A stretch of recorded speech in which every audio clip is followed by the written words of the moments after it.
பிறந்தாள். ஆமா. இப்படியாக அம்மைமார்கள் 64 பேர் வந்து உதயமானார்கள். அப்ப 64 பேர். ஆமா. ஒரு இடத்துல 64 அம்மன்மார்கள் வந்து அவதாரம் செய்தாங்கன்னா சரி, அந்த இடத்த பாக்குறதுக்கு எப்படி இருக்கும்? எப்படி? அலங்காரமாக இருக்கும். ஆமையா. 64 அம்மன்மார்கள் அவதாரம் எடுத்து ஆமா வேலியிலிருந்து வெளியே வருகிறார்கள். சரி, அம்மா முத்தானவை தொழுதிருக்கிறார்கள். ஆமா. அப்படி இருக்கின்ற போது அம்மையும் மகிழ்வளாகி பார்வதா தேவியானவள் தாயாகிய முத்தாரை மட்டும் அலங்காரம் செய்கின்றார். ஆமாம்மா. அம்மனை எப்படி அலங்காரம் செய்து அழைத்து வருகின்றார் பாருங்கள். எப்படி அம்மா அழைத்து வருகின்றார்கள்? வேத முத்தே மாலை அம்மை வேலைகள் விளக்கே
எப்படி அலங்கரித்தார் பாருங்கள்.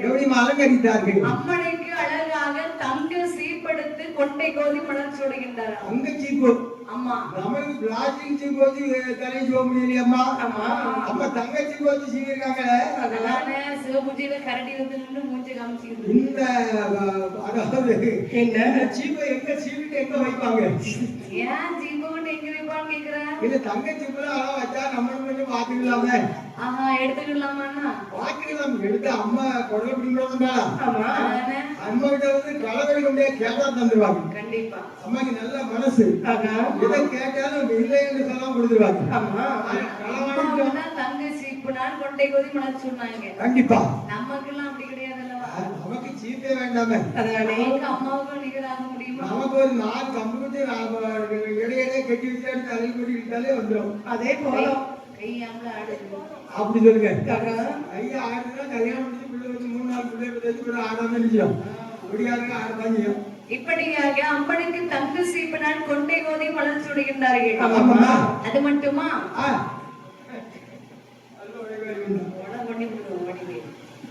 இப்படியாக அம்மனுக்கு கொண்டை கோதி மலர் சூடுகின்றார்கள். நெற்றியிலே செந்தூரை பொட்டு வைத்தார்களாம். அப்போ எவ்வளவு தூரத்துல இருந்து பார்த்தாலும் ஏறிட்டு பார்த்தாலும் செந்தூரை பட்டு பளிச்சுன்னு காட்சி அளிக்குமா? அப்படி சொல்லுங்க. அதனால அம்மாவுக்கு செந்தூரை பொட்டு வைத்தார்கள். இப்படியாக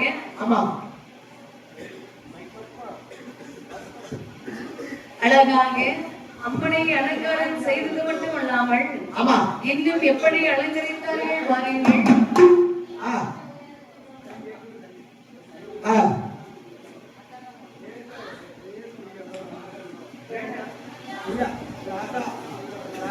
மீண்டும் எப்படி அலங்காரம் செய்கின்றார்கள் பாருங்கள். எப்படி அம்மா அலங்காரம் செய்கின்றார்கள்? தாங்கப்பட்டை மாட்டரையே சந்தன பொட்டிட்டா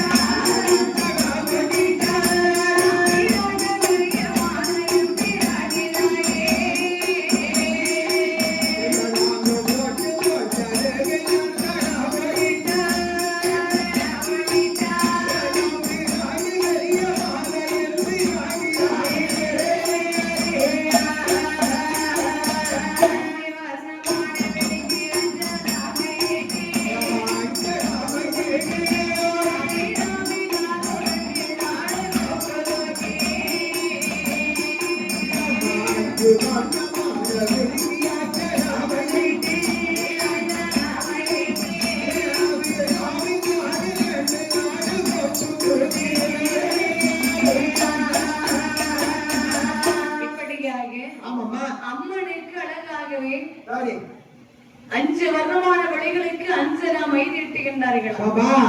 அது என்ன அஞ்சனமை உங்களுக்கு தெரியுமா? அஞ்சனமை அந்த காலத்துல தீட்டி இருக்கிறாங்க. அந்த காலத்துல அஞ்சனமைன்னு சொன்னா அருமையான பவுடர்கள், அதாவது இப்ப நம்ம போடுவோம் மோதிரம் போடுவோம் பவுடர். அஞ்சனமை எப்படி தீட்டுவாங்க? இந்த பவுடர்லாம் எடுத்து அதுக்கப்புறம் ஜாந்து சப்பாத்து புணுக்கு இப்படிப்பட்ட வாசனை திரவியங்கள் அதில் சேர்த்து குழச்சி வச்சிருப்பாங்க. ஆமா, குழச்சி வச்சுட்டு அப்படியே சின்ன டப்பா அதை வச்சுட்டு அதுல இருந்து அந்த மைய எடுத்து வச்சாச்சுன்னா எதிர வரக்கூடியவங்களுக்கு இந்த மைய வந்து ஒரு, அதாவது காந்தம் போல இருக்குமா? காந்தம் போல். ஆமா. என்ன மைய வச்சிருக்க அழகா பார்க்கும்போது நின்று கொஞ்ச நேரம் பார்த்து போவாங்க முகத்தை. ஆமா, இவ்வளவு அழகா இருக்கிறதா இந்த முகம் அப்படின்னு சொல்லி பார்த்து போவாங்க. இது காரணம் அஞ்சன மை தான். ஆமா, இது அஞ்சன மை அந்த காலத்துல வெட்டி இருந்தாங்க பார்த்தீங்களா? நிறைய பேர் பார்த்து அஞ்சன மை ஒண்ணு கொஞ்சம் நிறைய வைக்கலுக்கு போட்டு எரிச்சு ஒரு ஷர்ட் எடுத்து அதுல கொஞ்சம் விளக்கண்ணி இந்த குப்பையை அள்ளி போட்டு அந்த கம்பு வச்சு கடைஞ்சி வச்சுக்கிட்டு இந்த மைய டப்பில் எடுத்து வச்சு அஞ்சன மைன்னு வித்துட்டாங்க. இந்த மையம் வாங்கி சில தங்கச்சி அழகா கட்டி போட்டுருங்க, நல்ல தாரி. சில தங்கச்சி அப்படி அள்ளி போடும்போது சந்திரமுகி வாங்கிப்பாங்க. அப்படியே கண்ணை பார்த்தாச்சுடா. என்ன சந்திரமுகி 2 இருந்துச்சு நம்ம ஊர்ல. அப்படியா? ஆமா, சந்திரமுகி 1 சந்திரமுகி 2. அம்மாடியோ அவன் பார்த்தாச்சுடா. நாளைக்கு மை விடாம ஒழிச்சு வைக்கணும்னு நினைச்சிட்டு இருக்கேன். பயமா இருக்கலாம். பாவமே, இது அப்படிதான் அடிக்காதுமா. கண்ணு முள்ளு போடாங்க, எதையும் போட்டு விடுங்க அப்படின்னு சொல்லி. ஏன்னா அந்த கண்ணுக்கு மை போட்டாலே ஒரு அழகு. கண்ணுக்கு மை அழகு, கவிதைக்கு பொய் அழகு. கண்ணுக்கு மை அழகு, கவிதைக்கு பொய் அழகு. உனக்கு நான் அழகு, எனக்கு நீ அழகு. கண்ணுக்கு மை அழகு பாட்டு வச்சிருக்காங்க. ஆமா, அப்ப மனிதனாலே பொய் தானா? ஆமா, இதனால பொய் தானே. அஞ்சன மை, ஆகட மை, அதுக்கப்புறம் இன்னொரு மை இருக்கு. வெத்தில தலைவின்னு பார்த்தாச்சுன்னா அங்க என்ன தெரியுதோ அது அவ்வளவு தெரியும். அது வேற மை இல்ல, இன்னொரு மை இருக்குனே. என்ன மை? டான்சிலர் மை. இப்ப புதுசா வந்திருக்கு டான்சிலர். கண்ணுக்கு போட. ஆமா, அண்ணி எவைகளுக்கு எல்லா மையம் அந்த மையம் தான் அப்படியே மாத்திடுவோம். இப்போ வாழ்க்கையில உள்ள எரியக்கூடிய எல்லா ரீடியலும் ஒன்னாதான் இருக்குது. ஆமா, ஆனா கொஞ்சம் வித்தியாசம் பொறுத்துக்கலாம் பத்தியா. ஆமா, இது வந்து இந்த கத்தியை மட்டும் மாத்திட்டு அஞ்சன மைய அந்த மையம் இந்த மையம் சொல்லி மொழி தலைக்கும் கொடுக்குறாங்க. ஆமா, அப்படியாகவே ஆமாம்மா அலங்காரம் செய்தது மட்டுமல்லாமல் மீண்டும் எப்படி அலங்கரித்தார்கள் பாருங்கள். எப்படி அம்மா அலங்கரிக்கின்றார்கள். அங்கமற்றை வட்டருகே சந்தனமணிட்டார்.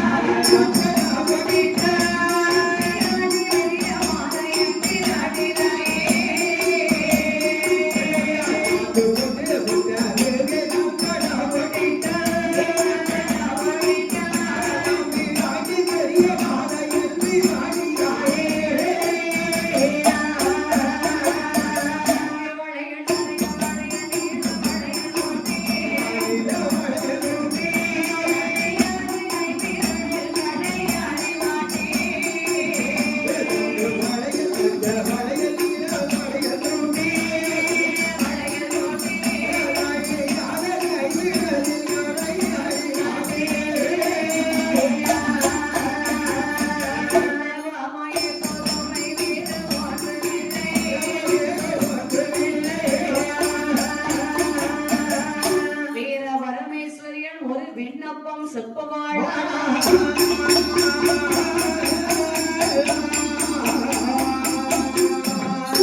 இப்படியாகவே அம்மனுக்கு தாங்கு பச்சை பொட்டருகே சந்தன பொட்டிட்டார்களாம். அதான் எவ்வளவு பொட்டு வச்சிருந்தாலும் சந்தன குங்குமம் நெற்றியில வைக்கணுமா? கண்டிப்பா கண்டிப்பா. அதான் சக்தியும் சிவனும் கொலுவிருப்பதற்கு சமம் என்று சொல்வார்கள். சந்தனம் போட்டு சாந்து போட்டு சந்தனம் குங்குமம் வச்சு வெளியே போகணும். சந்தனம் போட்டு குங்குமம் போட்டு. ஆமா. அரேஞ்ச் வச்சாலும் சக்தியும் சிவனும். அதான். சிலர் நோன் போட்டு வச்சிருக்காங்க. எப்படி? அதாவது சந்தனம் போட்டு குங்குமம் போட்டு. சரி. என்ன தம்பி மத்தியான வச்சிருந்தா பத்தியா? அது நாமம். அது பெருமாளுக்கு. அது நாமம்னா அதுக்கு ஒரு பேர் பாத்துக்கா. எப்படி? செந்தூரம் பாங்க. செந்தூரம். அத பட்டியல வச்சுக்கிட்டாங்க. ஆமா. எப்படி அழகாகவே அலங்காரம் செய்கின்றார்கள். அது மட்டுமல்லாமல் அம்மனுக்கு வெளிகளிலே மைதீட்டுகின்றார்கள். கைகளிலே சங்கு வளையல், சரிக வளையல், நீல வளையல் என்று சொல்லி பல விதமான வளையல் மாட்டுகின்றார்கள். ரப்பர் வளையல், கண்ணாடி வளையல், கண்ணாடி வளையல் பாரு பேர ஒன்று போதுக்கா. எப்படி? திருப்பி பார். கண்ணாடி வளையல் போட்டு பெண்கள் பின்னால வந்துட்டு இருந்தாங்கன்னா ஆண்கள் முன்னால போயிட்டு இருப்பாங்க. கர கர கரன்னு சத்தம் கேட்டு கொடுத்தா வளையல் சத்தத்தை பார்க்க திரும்பி பார்ப்பாங்க. அதுக்குதான் திரும்பி பாரு. அதான் திரும்பி பாரு வளையல். சரி. அந்த கண்ணாடி வளையல கொஞ்ச நாள் கொஞ்சம் கூட இல்ல தெரியுமா? என்ன?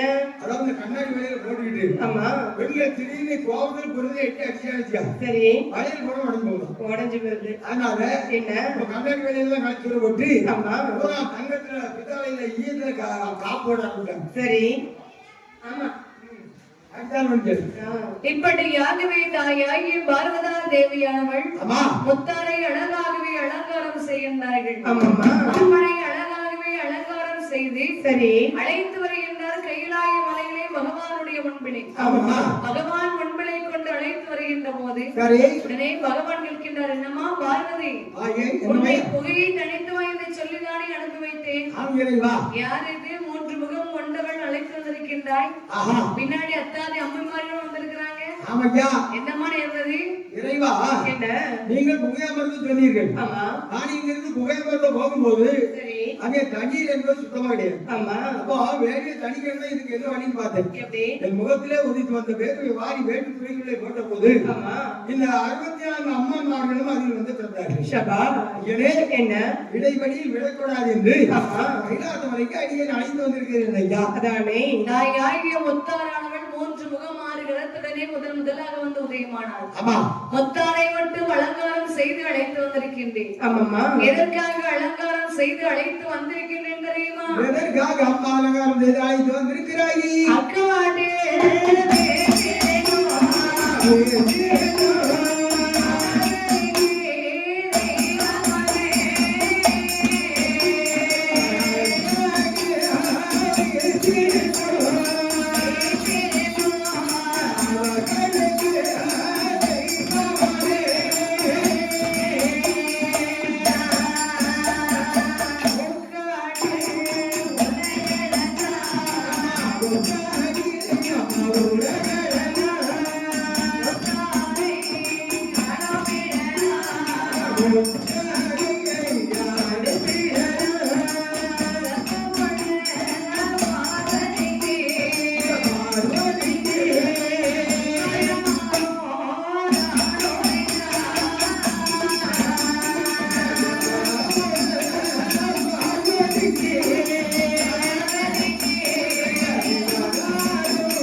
முதலாக பிறந்த 3 முகம் 6 கரம் கொண்ட தாயாகிய முத்தாரை எதற்காக அலங்காரம் செய்து அழைத்து வந்தேன் தெரியுமா? இப்பொழுது காண்டகத்தில் தன்னந்தனியாக அமர்ந்திருக்கின்றார்களே அந்த முப்பராதியர்கள். அந்த முப்பராதியர்களுக்கு தாய்க்கு தாயாக அனுப்பலாம் என்று அழைத்து வந்திருக்கின்றேன் சுவாமி. இந்த முத்தாரவை எங்க வேண்டுமானாலும் அனுப்பி வைக்கலாம். அதில் எல்லாம் குற்றம் இல்லை. ஆனால் இவர்களை அனுப்பி வைத்து விட்டு ஒரு வேளை நான் தூதனை விட்டு அழைக்கும் போது ஏன் எதற்கு என்று மறுகேள்வி கேட்காமல் உடனே புறப்பட்டு கைலாசம் வரை வந்துவிட வேண்டும். அப்படி வருவதாக வருவதாக இருந்தால் புத்தி சொல்லு போக சொல்லி அனுப்பி விடம்மா என்று சொன்னார் பகவான். அப்போ முக்காரவை பார்வதியம்மா சொல்றாங்க, அம்மா முக்காரவை நீ கேட்டுக்கொண்டுதான் இருக்கிறார். பகவான் சொன்னது போல ஒரு தூதுவரை விட்டு அழைக்கும் போது ஏன் எதற்கு என்று கேளாமல் உடனடியாக கைலாசமலை வர வேண்டுமா என்று சொன்ன உடனே அம்மா சொல்றாங்க, சுவாமி அப்படியானால் நான் கைலாய மலை விட்டு போக வேண்டும் என்று சொன்னாள். எனக்கு பூத படைகள் உதவியாக வர வேண்டும். கண்டிப்பா நான் செல்வதற்கு எனக்கு வாகனங்கள் வேண்டும். நிச்சயமாக வேண்டிய வரங்கள் அத்தனையும் தாங்கள் கொடுக்க வேண்டும் சுவாமி. கண்டிப்பாக தருகிறேன் அம்மா என்று சொல்ல பகவான் தந்தேன் என்று விடை கொடுத்து, பெண்ணே முத்தாரம்மா, கைலாய மலை விட்டு நீ எந்த இடம் போய் அமர்ந்திருந்தாலும் சரி, கையிலே ஒரு விஷயம் என்று ஒரு ஆள் அனுப்பினேயானால் உடனே நீ இந்த இடம் வந்து சேர வேண்டும். அப்படியே ஆகட்டும், சென்று வா, ஓடி வருகிறேன் என்று விடை கொடுக்கின்றார். கையிலே பகவானிடத்திலே வேண்டிய வரங்களை வாங்கி தாயாகிய முத்தாரனாள் பூத படையில் கொடை சுமத்தக்கதாகவே ஆறாம் வளர்ந்த செல்வியானவள் எழுந்தருளி எப்படி வருகிறாள் பாருங்கள். எப்படி அம்மா வருகின்றார்கள்? ஏறினார் வெண்கள் என்ற விமானத்தில்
தாயாகிய முத்தாரம்மை பகவானிடத்துல வரங்களை வாங்கிக் கொண்டு பூத படையில் கொடை சுமத்தக்கதாகவே ஆறாம் வளர்த்த செல்வியானவள் எழுந்திரண்டி வந்து கொண்டிருக்கின்றார். கைலாய மலை விட்டு வெளியே அம்மை வருகின்ற போது அம்மனுடைய முன்பிலே எத்தாய் படைகள்லாம் வருகின்றதா.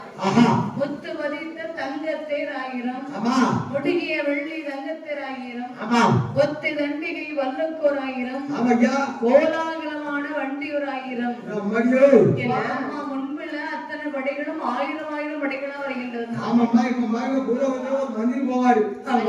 மந்திரி போறதுக்காக போறாருன்னா சரி, அதுல மட்டும் 10 பேர் இருப்பான். அது அடுத்த குடும்பத்துல ஒரு 200 கார் போயிட்டு எல்லா காரையும் டிரைவர் இருக்காரு, ஆள் இருக்காது.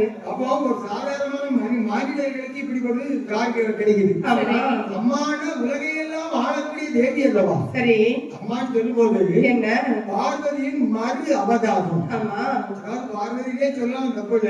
சரி, இருந்தாலும் மறு அவதாரமாக முத்தாரமை வேர்மையில பிறந்தவங்க. எந்த ஒரு தேவராக இருந்தாலும் கூட சரி, அதாவது வேர்மையில பிறக்கிறது, பகவானுடைய உச்சியில பிறக்கிறது, கண்ணில பிறக்கிறது, இப்படித்தான் பிறக்கும். சரிதான். ஆனால் அது அத்தனை தேவதைகளும் சரி அந்த இறைவனுக்கும் அம்மைக்கும் ஒரு பகுதியாக அங்கமாக இருக்கின்றார்கள். அதான் சொல்லுவாங்க இல்லையா, இந்த உலகத்தில் எத்தனை தெய்வதைகள் இருந்தாலும் கூட அத்தனை தேவதைகளும் அந்த ஆண்டவனிடத்திலே வரத்தை வாங்கி கொண்டு போனது வரும். சரி, அது பாட்டு வச்சாங்க அந்த காலத்துல. எப்படி? அன்னைக்கு தந்தை ஒருவன் நம் எல்லோருக்கும் தந்தை இறைவன் அன்னைக்கு தந்தை ஒருவன் தான். சரி. ஆனா நம்ம எல்லாருக்கும் உலகத்தில் இருக்கிற அத்தனை கடவுளுக்கும் இறைவன் ஒருவன் தான்.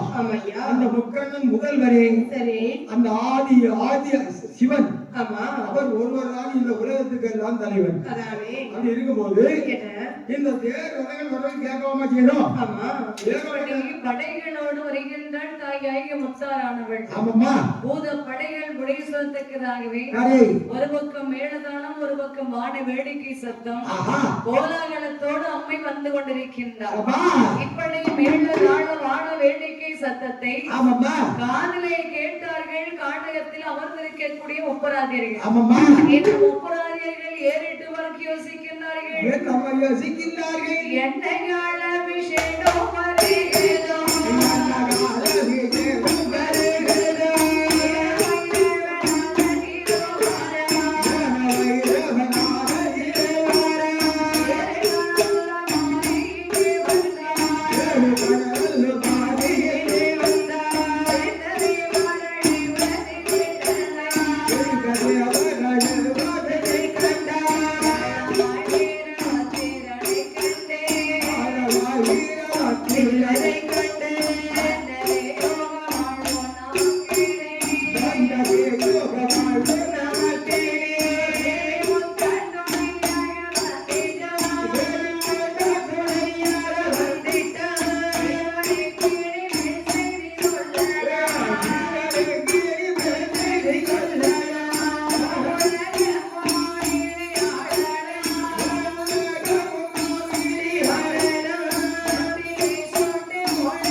இந்த முப்பராதியர்கள் மூவியர்களும் பணத்திலே அமர்ந்திருக்கவர்கள் பார்த்தார்கள்.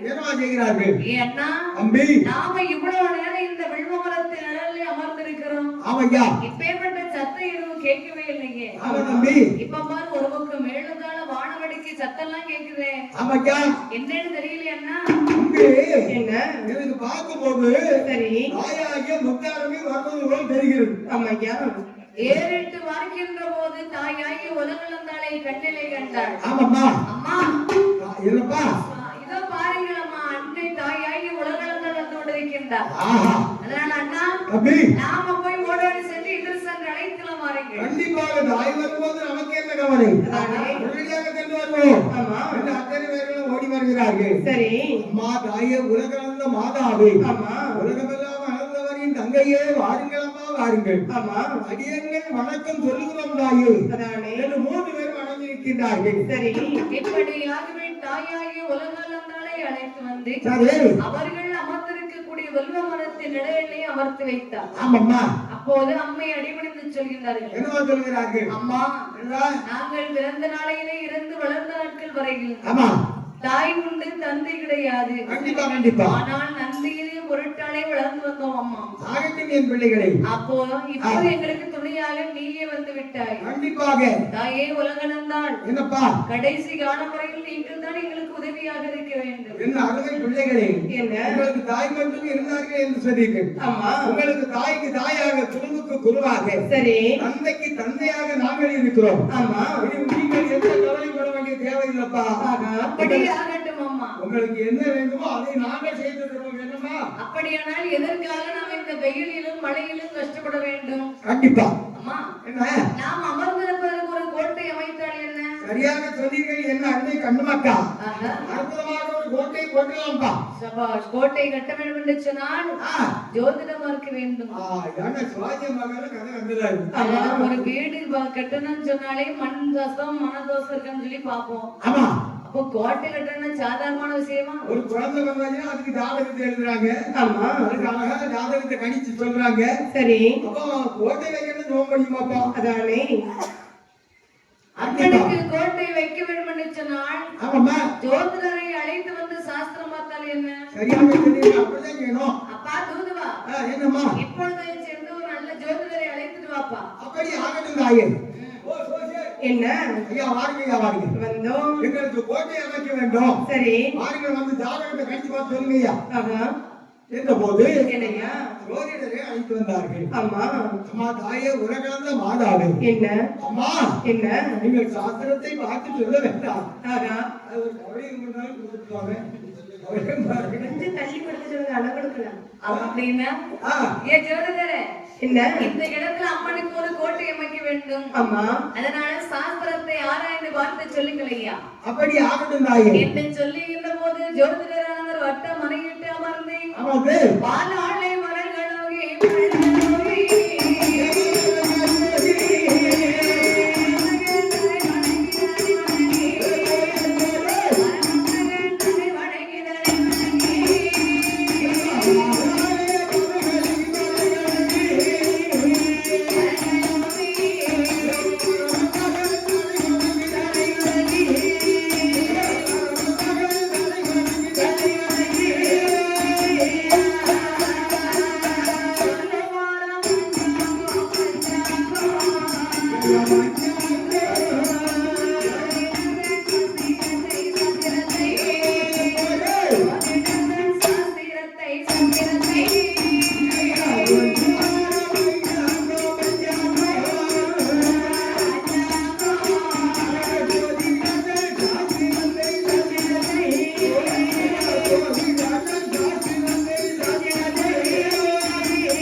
ஜோதிடரானவர் வட்ட மனையிட்டு அமர்ந்து பாலாளை வரல்குலகி வரமன் மகன் தனை வணங்கி சாஸ்திரத்தை ஆராய்ந்து பார்த்து சொல்கின்றார். என்னவா சொல்கின்றார்?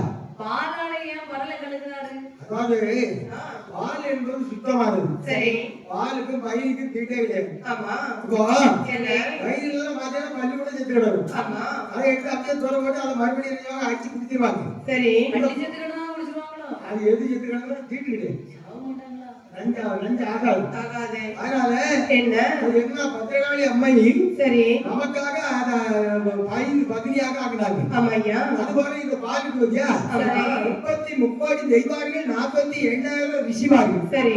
இந்த உலகத்தில் உள்ள சிவன் பிரம்மா விஷ்ணு அத்தனை பேர்களும் இந்த பசுவில் அடக்கம். அதனால இந்த பால் கொடுத்துட்டு பால்ல எந்த ஒரு விஷங்கள் இருந்தாலும் சரி அது விஷம் இல்ல அப்படின்னு சொல்றாங்க.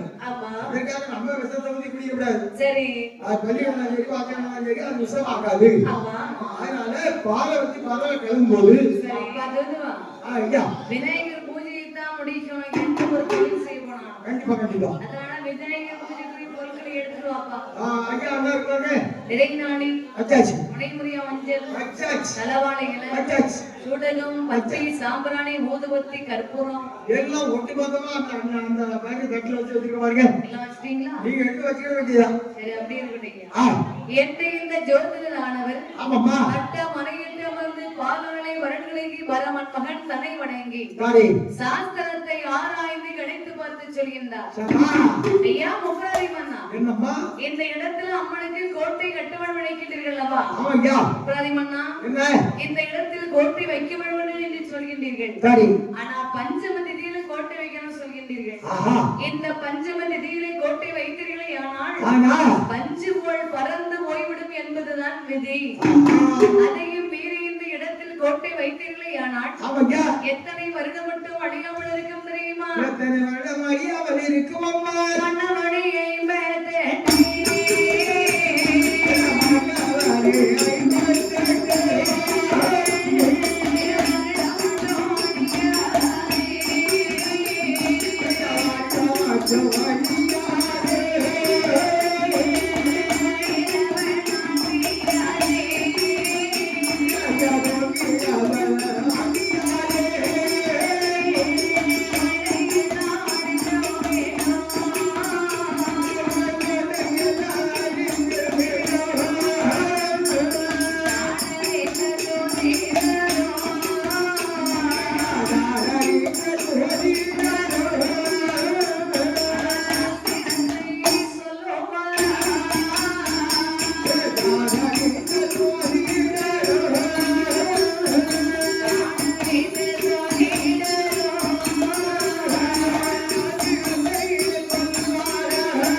ஐயா. பஞ்சம திதியில கோட்டை வைக்கணும்னு சொல்றீங்க. ஆகட்டும் ஐயா. பஞ்சம திதியில் கோட்டை வைத்தீர்களேயானால் பஞ்சு போல் பறந்து மொய்வடும் என்பதுதான் விதி. அதையும் மீறி இந்த இடத்தில் கோட்டை வைத்தீர்களேயானால் எத்தனை வருடம் மட்டும் அழியாமல் இருக்கும் தெரியுமா? சொல்லுங்க ஐயா, சொல்லுங்க. 58 வருடம் வரைக்கும் தான் அழியாமல் இருக்கும். 58 வருடம். அதற்கு மேல் உங்கள் கோட்டை அழியும். சோசியராய் என்ன அதற்கு மேல் உங்க கோட்டை அழியும் அப்படி இப்படி சொல்லுவேன். என்ன வச்சுறேன்? ஆமா, சரியா சொல்லும். சரியா சொல்லணும். ஆமா, நீங்கள் இந்த இடத்துல கோட்டை வைக்கணும்னு சொல்றீங்க. ஆமாய்யா. நீங்கள் கோட்டை கட்டி ராஜபரிமாணம் செய்த போதிலும் ஆமா, எப்படி உங்கள் கோட்டை அழியும் தெரியுமா? எப்படி அழியும்? உங்கள் கோட்டையின் வாசலில் ஒரு நாள் ஒரு கூன் கிழவன் ஆண்டி வந்து தர்மம் கேட்பான். சரி, நீங்கள் தர்மம் விடமாட்டேன் என்று அடித்து விரட்டுவீர்கள். ஆகட்டும். அந்த கூன் கிழவன் ஆண்டி போடக்கூடிய சாபத்தினால் சரி, உங்கள் கோட்டை அழியும். தம்பி அண்ணா, நமக்கு இப்ப வயசு எத்தனை? 27. 27. ஆமா. 27, 58 எத்தனை வயசு? கட்டத்து வந்துச்சு மாதிரி கட்ட சொல்லிடுவோம். என்ன தம்பி நீ சொல்லா. நான் எப்படி சொல்றேன் பாருங்களேன். 27, 58 எத்தனை கட்ட? 108. 108. அவ மனுஷி. உனக்கு போன் அடிக்க சொல்லலாமா? அவ படிச்ச படிப்பு அப்படிதான். படிச்சா படிப்பு படினே. நீ என்ன சொல்லுவாங்க? எத்தனை வயசு சொல்லு? 85. அவ வந்து கரெக்டா சொல்லு. நான் பிகாம் முடிச்சிருக்கேனே. நல்லது நல்லது. அப்படியே முடிச்சு அப்படியே ஐயோ டீச்சர்ட்ட படிச்சவள் தானே. அதனால தான் கரெக்டா சொல்றாவோ. ஆஹா. சரி, இந்த புள்ள வாத்தியார்ட்ட படிச்சிச்சு. ஓஹோ. ஆமா. தம்பி இப்ப 27 ஒரு 58. ஆமா. அம்மாவுக்கு 85 வயசு. சரி. அதற்குள்ளாக இந்திரன் சந்திரன் வானவர் தானவர் அத்தனை பேர்களையும் ஆமாய்யா. நமக்கு அடிமை வேலை செய்ய வைத்து விடலாம். அதை விட்டு விட்டு கூன் கிழவன் ஆண்டி வந்து தர்மம் கேட்பதாவது கொடுக்க மாட்டேன் என்று அடித்து விரட்டுவதாவது அவன் போடக்கூடிய சாபத்தினால் கோட்டை அழிவதாவது. தம்பி இந்த சோதனை படித்து அந்த மரத்துல கட்டி வைடா. பிடி தலையில மோடு ரெண்டு ஜோதிடரை பிடித்து பணமரத்துல கொண்டு கட்டி வைத்தான். பணமரத்துல. ஆமா. சரி. என்ன கோட்டைகள் கட்டும்போது சுவாசியருக்கு ஒரு கட்டணம் கட்டணும். ஆமா. அதே வச்சுக்கிட்டோம்னா சரி நமக்கு ஆத்திர அவசரத்தை துட்டு விடாம காணிக்க வைக்காம உதவுவான். அதெல்லாம் வச்சுடும். கோட்டை கட்டுவதற்காக பூதப்படைகளை வைகின்றார். ஆமாம்மா. எப்பேற்பட்ட பூதங்கள் வந்து அங்கு வேலை செய்கின்றன மாறுங்கள். எப்படி அம்மா வேலை செய்கின்றது? கோட்டை பூதைகள்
கோட்டை கட்டுவதற்காக அம்மா பூதப்படைகளை வைகின்றார்களாம்.